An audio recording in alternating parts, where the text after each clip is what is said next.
Hey everybody, welcome to the third deep dive of the Open Web Foundry.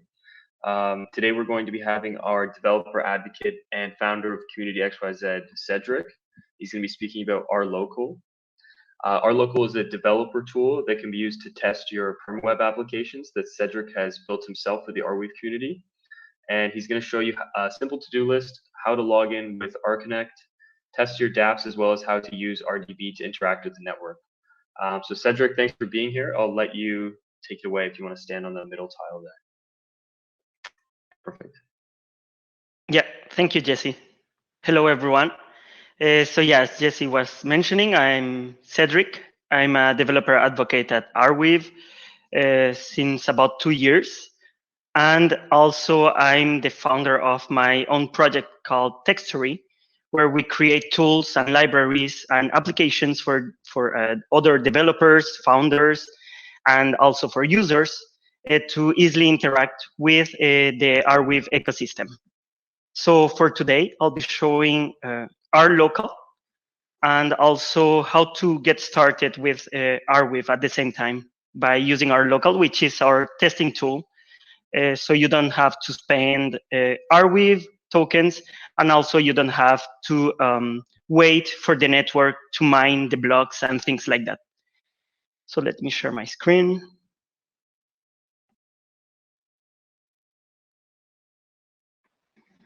Okay. So the first thing to have is that you need to have Node.js and npm installed. I'm going to be using Yarn for myself, but if you have Node.js and npm, that's okay. That's enough. So what we will be doing is a very simple to-do list that I have here, where we will be logging in with ArConnect, which is this little browser extension that works for Chrome, Brave, and other Chromium browsers for now. And I think they are working on the Firefox version that might be available soon. So we will be having a login, and we will be adding items to the to-do list that we will be seeing on ArLocal. And at the end, you will have a full web application that you can deploy on Arweave, and the UI will be available forever, including the data that you store on arweave.net. On ArLocal, every time you restart, it removes the content, but you can also make it that it's persistent. So the first thing that we will be, wait, before this, I'm going to show the code. So it's something very, very simple that we have. We have an HTML page with a to-do list and a list of items. Right now, we don't have anything related to ArConnect or to interacting with and here we have a TS file, so TypeScript. And also use JavaScript for this, but using TypeScript. And we have a simple button when we submit a text, sorry. So when we submit here, we will see the content appearing right away. Cancel. For now, I'm not going to show this. So yeah, it's very, very simple.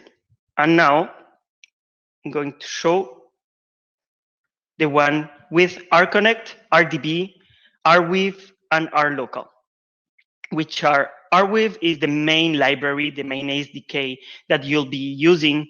You have Arweave or Blockweave, which Blockweave is a new one that at Textory we released about a month ago, something like that. And Arweave is the most common one and the one that have been used since forever. So we have, other than that, we have jQuery, which is jQuery, and Bootstrap. So what we see different here from the other one, the HTML page, it's the same one. We have, again, 2 items that are there statically. And then here, you can see that now we import Arweave, we have an account, and we have RDB. For account, it's ArConnect that we are using. So I created a class called account, and we have different events that we need to listen for when the browser starts.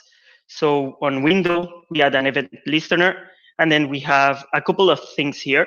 You can find the documentation and the tutorial on how to best use RConnect by going to rconnect.io. It's very, very simple. So it's just these parameters that you need to add. So on this one, you check when the wallet has been loaded and when we switch wallet. And also for other things like logging in, logging out, you always interact with the window. So RConnect is something that adds to the window object. And then you have Arweave wallet. And then you have all these different functions, connect, disconnect, get the active wallet, and all of that. So on rconnect.io, you will find the tutorial, the little documentation on how it works. It's very little, it's very simple. And then we have the Arweave instance. So we need to initiate Arweave with the default parameters. So here I have arweave.net, the port, and HTTPS. In this case, we will be using ArLocal. So ArLocal by default is run on the port 1894. That's the default port of nodes on Arweave. So if you are a node, you are a miner and you have a node, or you just want to have a node, you will see that by default, the port is 1894. Arweave.net, that's a gateway that has been run on HTTPS. That's why the port is 443. But by default, it's 1894. Then we have ArDB. ArDB is a tool that allows you to easily interact with the network, just like if it was a normal database. So you don't need to have many functions like create transactions, sign in, post it, all of that. For now, you have to, but on the current version that we are working on, you won't even have to do that. You will be able to use ArDB like if it were a full ORM for Arweave. Right now, it only allows you to interact with it, so to get data, to get information. Next, you will be able to even push data and information on top of Arweave. We have the account, which is the same one that I was showing here, in here. And then we have the interaction with RDB. So rdb.search, we search for transactions. App name is the name that we have here, just a random name I set for this test. And then we do a find. And this will populate the list that we currently have, which only have 2 items. And we have the same submit and submit, but now we need to create a transaction. So it's as simple as doing tx await arweave.create transaction plus the data that we want. The data for this one, it's only the value of it. So the value of what we put here. And we add the tag. So to easily interact with the network, you need to create tags. You need to add tags on your system. And that's why we are able to do, for example, app name, or you are able to do, if it's a custom tag, default ones are app name. We have content type, which are always written this way. So I could have another one, tx, but a tag, content type, and then text plain, let's say. So you are able to have content type, and the content type, this one is a special one that will also alter how the browser interact with it. So it will return the right content type that you set here. So it's very important, for example, if you are deploying images, audio, or anything else that you want to be read by the browser in the right content type, you need to set it here. So for example, if it's an image.png, for example. But in this case, we don't really need it because we are only having text. Or I could have the one of content type, this one. Okay, then after you create your transaction, In this case, normally you will need to send a wallet here. The wallet is a JSON key file that you have to download when you create the first time your wallet. So you are able to interact with the network with a wallet. But in this case, since we are using RConnect, we don't need to send any parameter, or we can use wallet as a string, and it will go and interact with RConnect instead of the wallet that you normally have to send here. For sign, after you create your transaction, you add the tags. So after you are done with the transaction and you are ready to submit it, you need to first sign the transaction. And in this case, you also have a second parameter, which is the wallet. And normally you will also have to send the wallet here, just like you did here. In this case, again, we are using RConnect, so we don't need to send a wallet. The user will populate the wallet from the browser. And then we post the transaction. And then at the end, we append that information to the list. Okay, so this is the only code that we need for it to work with Arweave, with ArLocal, and with RConnect, and using RDB to easily interact with the network. If you don't want to use RDB, you can just simply create queries by using GraphQL. So on the backend, the nodes, the gateways, what they use is GraphQL to interact with the blockchain. Again, it's always very important to have tags because that's the easiest way to interact with the network. If not, you can't really say, get me the image of a cat I submitted yesterday or something like that, unless you have a tag that says image is cat or something like that. Okay, so next what we need to do is we need to run ArLocal for our test. So npx ArLocal. That's by using Node.js. And now if we go here, we can see that ArLocal is working, it's running. So it's really, really fast. And as you can see, just to show an example, ArLocal and then Arweave.net, it has pretty much the same information as when we go here. And we have all the endpoints that you will normally use on Arweave.net, so on mainnet. Doesn't matter if it's Arweave.net and other gateways that are coming up very soon. So we try to keep it as close as a full gateway, a full node inside of very little code. So a light version that you can run locally to test it out without spending any funds and anything at all.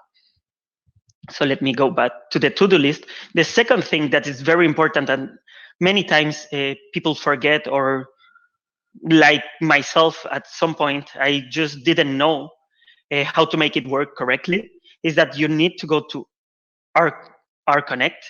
Here you will see an error.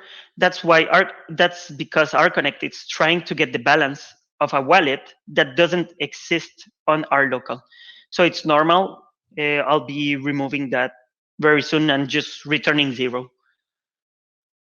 And we need to go to the settings.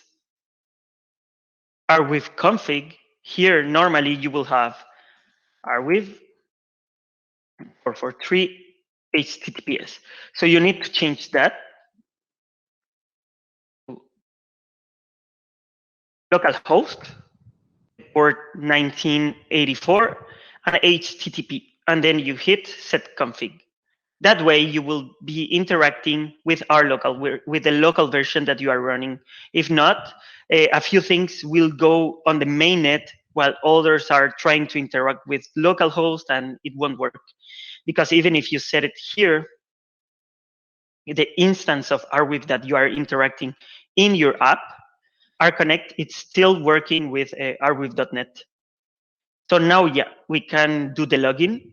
So here, as I mentioned, I created a wallet. The first time you install RConnect, it will ask you if you want to create a wallet. You create the wallet, or you import the wallet from one of your JSON files that you have. next step is to log in.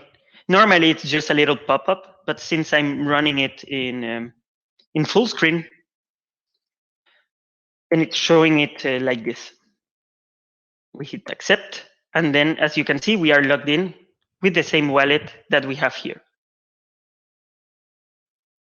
Whoops, let me go back.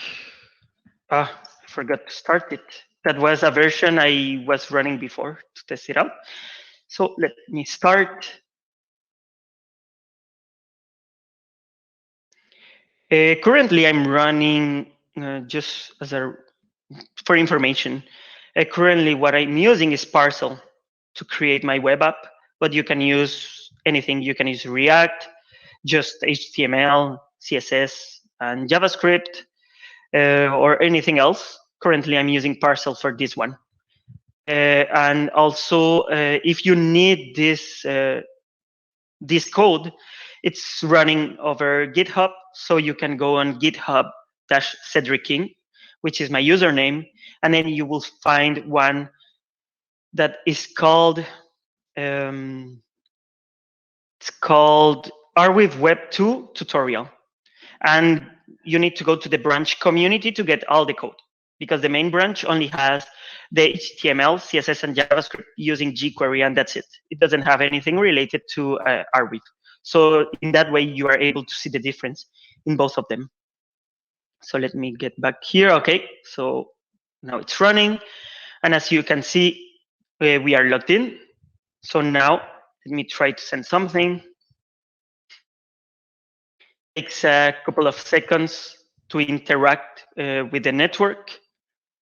So let's keep waiting for that a little bit. And also, when we interact with the network here, we will be able to see it directly here on ArLocal. Let me try again. It's taking longer than usual.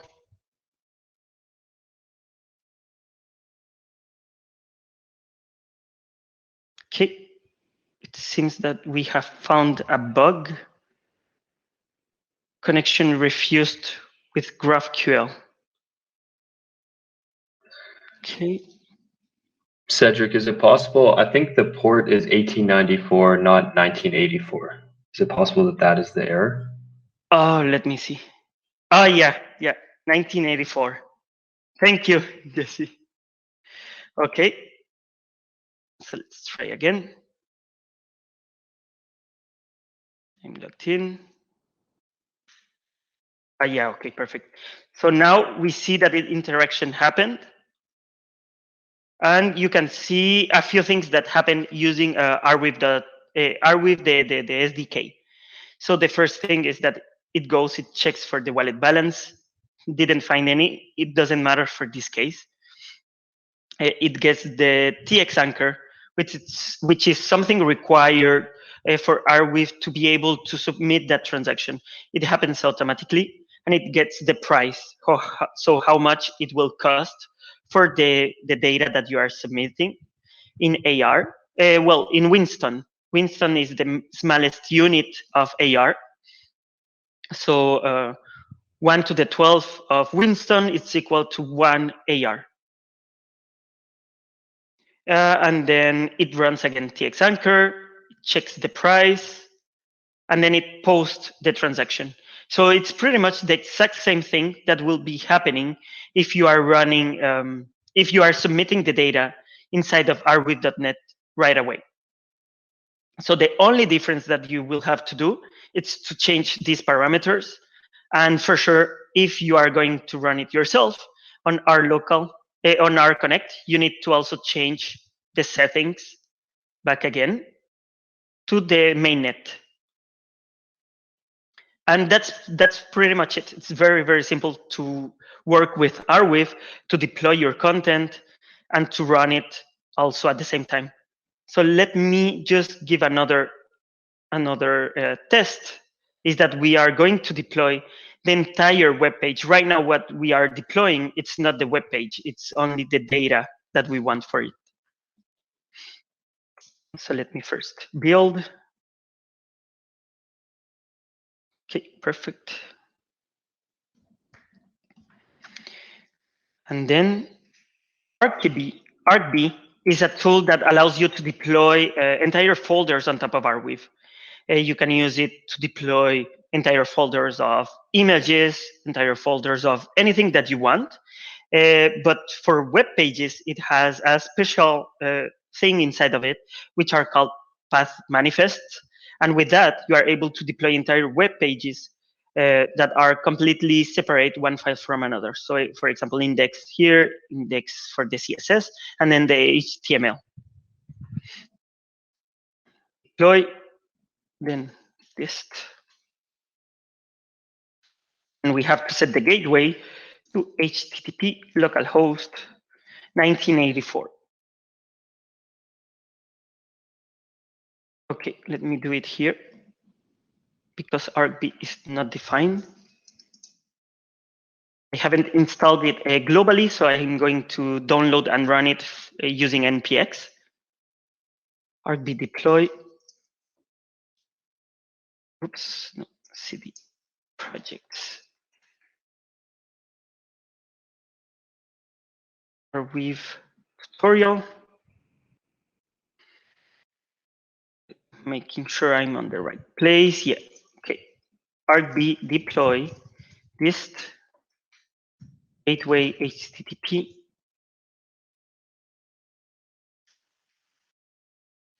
Let's try this.